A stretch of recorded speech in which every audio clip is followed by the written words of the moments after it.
Hey, Hodrobri here for what is technically the first episode of Change is good. which is just a fancy name for patch rundown. Patch 12.2 is rolling out to live, so let's speed through the changes so you can get yourself into a game ASAP. As for Zeri, I haven't jumped into PvE to test her out, so I won't say much about her. I just hope they fixed most bugs, cause there seem to have been quite a lot.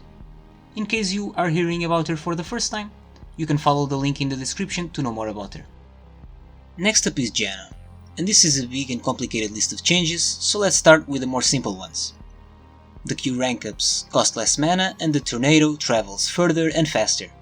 This makes Q and Q max considerably buffed, but these changes alone should not stop it from being the ability you max last. Nevertheless, I think it is cool to put more power into Q, since it's one of Janna's most interesting abilities and the old mana cost was kind of absurd.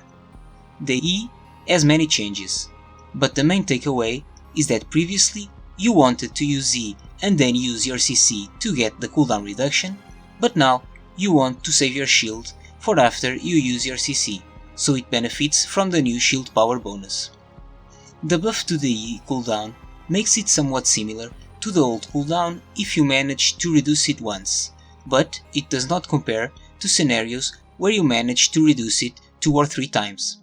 So, it is possible that you will be able to shield less often. On the other hand, the reduction of 10% of the shield base value at max rank and the reduction of 7% of the AP ratio are fully compensated if you get the 20% shield power bonus. The displacement caused by the ultimate used to count for reducing the cooldown of E, so the ult should now also buff itself if you manage to knock back at least one enemy. The ult has another slight buff, with the total healing being unchanged, but you heal twice more often, which will matter on a few occasions. Now come the more complicated changes, that include the base stats, the passive and the W, but these mostly translate into two main outputs: how much movement speed Janna has and how much damage she puts out with auto attacks and Ws. Starting with the movement speed, the bonus from the passive now works like Knight's Vow used to, where you get bonus movement speed running towards an enemy and allies get bonus movement speed running towards you, instead of being on all the time. This change should be fairly neutral in terms of total movement speed for Janna, in combination with the increase to her base movement speed. When the passive is off, the new movement speed values are slightly lower, but when the passive is on, it is considerably higher. Her allies will, however, get the buff less often, so in that regard it is a clear nerf. I think this is a good change overall, because the previous passive kinda lied to you.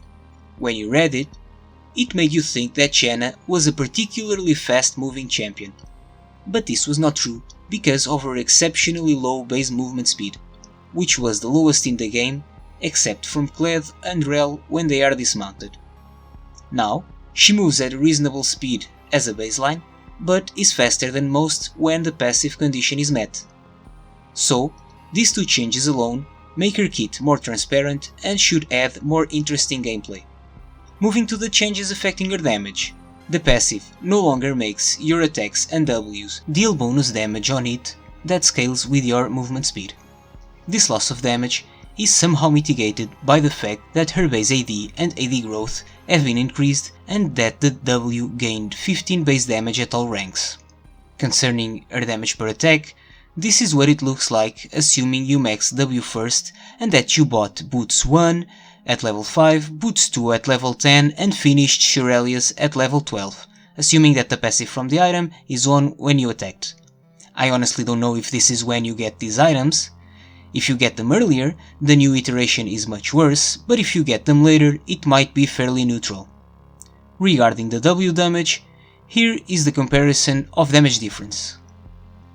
A lot of people have been mentioning that Janna is no longer going to be good at poking with attacks and Ws, but as you can see, her attacks do the same damage at level 1 and the W does even more damage than before, at least until you buy boots. Of course, there are also changes to her ranges that impact her ability to use this damage. Her basic attack range is reduced by 50, which is a big deal since it is almost a 10% reduction. Regarding the W range, it was increased by 100, but the type of targeting was changed from edge to edge to center. Since Janna and the majority of champions have a radius of 65, in my understanding this means that this line of text represents a decrease of 130 range, resulting in a net value of minus 30 range. So, the damage changes are not as impactful as they may seem, but the range changes might indeed be quite meaningful.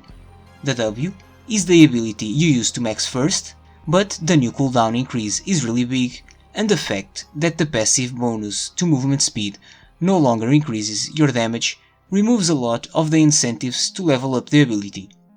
This, combined with the buffs to Q, may very well change your skill order.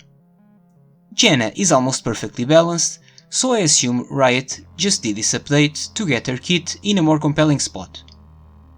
I don't know if these changes will do that, but at least Janna will stop having super deflated base attack damage and movement speed to make room for a passive that just buffed these values back up to average numbers. Lulu gets 1 more second added to her W at all ranks. 1 second of 13 is more relevant than 1 second of 17, so the nerf matters more as the ability is maxed. Best and most common skill order for Lulu is E into W into Q, and I don't think this nerf will change that, but in theory it makes maxing W less good since reducing a cooldown from 17 to 13 is not as good as reducing it from 16 to 12.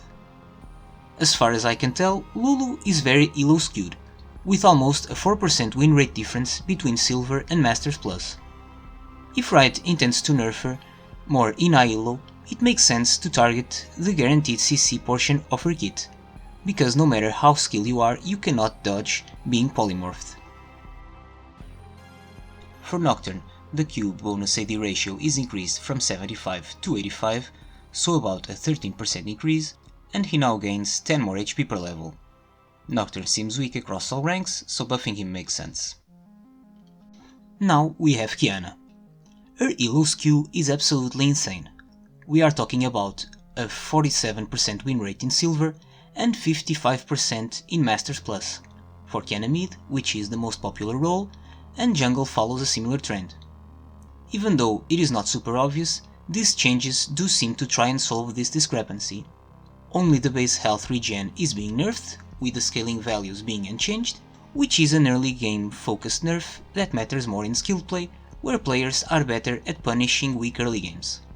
The reduction of the duration of the invisibility zone probably also matters more in high elo, where players are better at fighting in the right place, picking the right element, and making better use of it. Even if these changes go in the right direction, Riot will for sure have to do a lot more to reduce Qiyana's elo skew. Jumping into Rengar, he is currently weak in most elos. This is supposedly because of the addition of the Camtech Rift, where a lot of the jungle bushes are removed. This change will for sure be a huge buff for Rengar in the Camtech Rift games, which is a sixth of all games. I don't know if this will make this rift as good as the Ocean Rift for him, but it should be fairly close. Now, you will get Camtech or Ocean Rift 1/3 of all games, where in the past seasons you only get Ocean Rift 1/4 of games. This, combined with the fact that he now has some decent synergy with Senna, which is a fairly popular champion, could mean that this change alone makes him stronger than he was in the past season. Samira gets 5 damage per shot at all ranks of her ult. During Samira's ult, she can shoot up to 10 bullets per enemy, meaning that this corresponds to a buff of 50 damage per target in the best case scenario.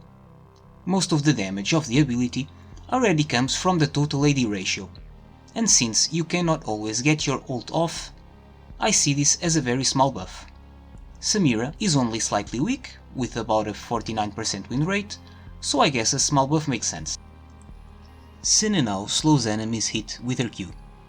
Senna is weak, so Riot decided on this buff, which seems to try to compensate for the loss of the previous version of Glacial Augment that was the best rune choice for her. The baseline value of the slow is not as good, but since Senna is an AD printing machine, the AD ratio should bring it to similar levels. Next up is Shen, who is fairly strong at all ranks, presumably because the TP changes made his ultimate more valuable. The Q has lost 1% max health ratio at all ranks of the ability. The Q is arguably one of the most frustrating aspects of his kit, since it can make him put out really high damage for a tank. This ability is his main trading tool in lane, so the nerf should be reasonably meaningful. He will however still max Q first, and he will still probably be on the strong side. Over to Tahm Kench, we have another big set of changes. The Q buff is just generic power, not that interesting. Regarding his E, here is the difference in grey health stored. It is a huge nerf for most of the game, since you max it last. But if you are in bot lane, the value isn't changed. You also heal more at lower levels, which also benefits support Tahm Kench more. The R is also usually buffed when devouring allies, which should also happen much more often for support Tahm Kench. Tahm Kench players go top 90% of games, and he is fairly strong on that role. On the other hand, he is really weak in support, where you almost never see him. I do think the champion is cooler as a support, so I am mostly okay with these changes, even though I don't like the new condition they decided to add to the grey health storing. Of course, these types of conditions can be effective and are an easy lever to manipulate power between roles. But they just feel like Riot is forcing something that doesn't naturally make sense. I would like it if the reason champions are picked in X role is because their kits naturally support it, so I hope that they come back to Tahm Kench and find cooler ways of making him a good support. Next up is Talon. I usually try to find meaning in every change Riot puts out, but this one is very hard to understand. Sure, I guess Talon can be a frustrating jungler with all the mobility he has available, and I'm okay with him being nerfed in that role. But what the heck are these numbers? Talon now has a 5% bonus damage to monsters in one of his abilities. Why? I mean, I think I know why, but I don't really like the answer. I assume they did this instead of removing the bonus completely, so that if they want to buff Talon jungle in the future, they still have this lever to mess with, and they don't have to deal with players calling them out for going back and forth with changes. But I really dislike when they do something like this. It feels like it is a lazy approach, and it inspires me low confidence in the balance team. But whatever, it is not that big of a deal, even if it upsets me. Looking at Tristana, she is on the weak side, so she could use buffs. The 41 health is a decent 7% increase, but the difference in HP regen corresponds to an increase of 3 HP gained per minute, which is very small. I like these changes because round numbers are sexy. Veigar seems pretty balanced right now, and he is reasonably popular, so I honestly don't know why he is being buffed. The only reasonable explanation I can find is that there is a skin coming for him soon. He has been getting one skin per year since 2019, so maybe this year there is also a new one coming.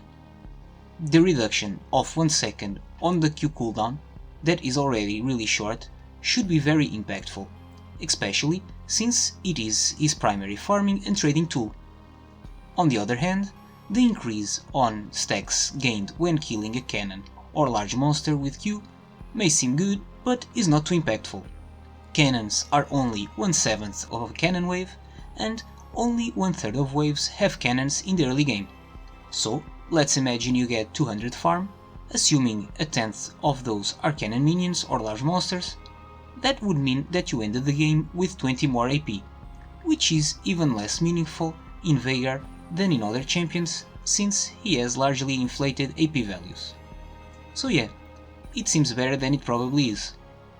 I don't know what Riot's goal is, but I am sticking with my skin theory. Volibear seems slightly weak in the jungle, with a win rate just below 50%, and considerably weak in top lane, with a win rate of about 48.5%. the attack damage growth increase should indeed buff top more, since, in theory, there is more XP to be gained there. The reduction on the E cooldown seems fairly generic, but I imagine it should mean more to Jungle Volibear, since this one has much lower mana restraints and is more likely to use it on cooldown. It kind of seems like Riot missed the mark on this one, but maybe there is something I am overlooking. Let me know if you have a different take on it. As for Yasuo and Yone, the brothers are popular as always and balanced in low elo, but they seem weak in higher elo. So a buff to an AD ratio should push them in the right direction, since more skilled players should have more money because they farm better so they can buy more AD. Zed is not very strong in low elo, but seems to be somewhat overpowered looking at higher ranks. Skilled players are probably better at using the ultimate off cooldown, so this nerf should in theory mean more for high elo. Regardless of Zed's win rate, he is by far the most banned champion in the game, so I think this change probably has the main goal of changing players' perceptions. Changing the ratio of an ability from 100 to 65% AD seems like a huge nerf, but there are two things that make this nerf not as impactful as it may seem. First, it is a change to an ultimate, meaning it is a nerf that makes a difference less often than people think, even if Zed is pretty ulti reliant. Secondly, the ratio only regards the minimum value of the ultimate. The damage portion that is based on damage you previously dealt is completely unchanged. Imagining you are at level 6 and have a serrated Dirk, you are going to have about 120 AD. At that point, a full rotation is going to do around 1200 damage before armor. This patch, that value is going to be reduced by less than 50, which is under a 4% decrease. Sure, this matters, but again, not as much as it may seem. Swapping to the system changes, we have Lichbane, which now has an updated build path with Fiendish Codex instead of Blasting Wand, making the build path smoother, and adding 15 ability haste to the finished item, which standalone is already a buff. The Spellblade passive is updated to have the base damage lowered by half, but the damage now scales 25% better with AP, and it has a 40% reduced cooldown. These are decent buffs on the item, which does not seem to be popular right now, even if champions that are normally associated with it. This change reverts the difference in cooldown to the other Spellblade items. I know some people were fans of the change that increased the cooldown so the item could have more burst, but I think this cooldown just fits better to the fantasy that I think a Spellblade item should embody. To me, this item has battle mages as its ideal users, constantly using abilities and weaving empowered basic attacks in between. Not burst mages that happen to attack you once in their rotation, since they already have many other options to increase their burst. Rylai's is now 400 gold cheaper, has 50 more HP, but has lost 15 AP. This item is also not super popular, as it is only usually bought by champions that have a high synergy with it. I am certainly a fan of taking stats away from the item and making it cheaper, so that the power budget is focused on what makes the item special, which is the slows it provides. This said, I perfectly understand these changes, except for the extra HP they added to the item. But I guess it is defendable that a champion needs to have some survivability to properly take advantage of the slows it is applying. Turbochem Tank gets some small tweaks to dissuade non-tanks from poaching it. As for the Chemtech Elemental Rift, when you are in the Chemtech Fog, the damage bonus you get is increased, but now it takes 1 more second for you to regain stealth, and you no longer gain stealth immediately after entering the fog if you were recently in combat. The Chemtech Dragon Soul is also changed and nerfed once again, making zombies naturally die faster and have less HP so you can also kill them quicker. This is probably a good direction to take this soul in to make it feel less frustrating to play against. X-Tech Soul was overperforming, so it now deals less damage, which will make it overlap less with Infernal Soul. Lethal Tempo's bonus attack speed now scales with level, making it worse in the early game and better late. I like it when mechanics are as simple as possible, and I don't mind it if runes like this don't have scaling values, especially in this case, since the value of attack speed is already multiplied by many other offensive stats you acquire through items and levels.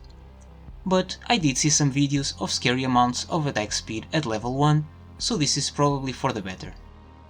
Sona has a VFX update to her base animations. Her attacks aren't that different, but the auras look a lot better. This should not affect her power level, but it will for sure make her more popular this patch. She is strong right now, so if you don't like playing against her, she is a good ban, especially if you can't take advantage of her weak laning phase, because once that is over, she is an absolute monster. I'll leave a link in the description for those who want to have a better look at the new effects. Vayne is another champion that got a VFX update this patch. TLDR is: her Q is more silvery, her W looks slightly cooler and more modern, her E is much easier to distinguish from a normal attack, and her ult indicator looks a lot cooler. Of course, her popularity will slightly increase in the upcoming days. Weirdly enough, the E being easier to spot can also make it easier to react to, so her win rate might drop a very minuscule amount. If we end up seeing a win rate drop the next patch, the most likely explanation is that more players that don't have experience with her are picking her up. Again, you can go to the link in the description if you want to have a better look at the new effects. This is all for the patch, thanks for watching. I know the video quality sucked, but hopefully I can improve it in the next videos. Finally, if you want to, leave a like, those make me happy, and don't forget to subscribe if you want to get notified of the next videos. See you on the next one, and until then, remember, Change is good.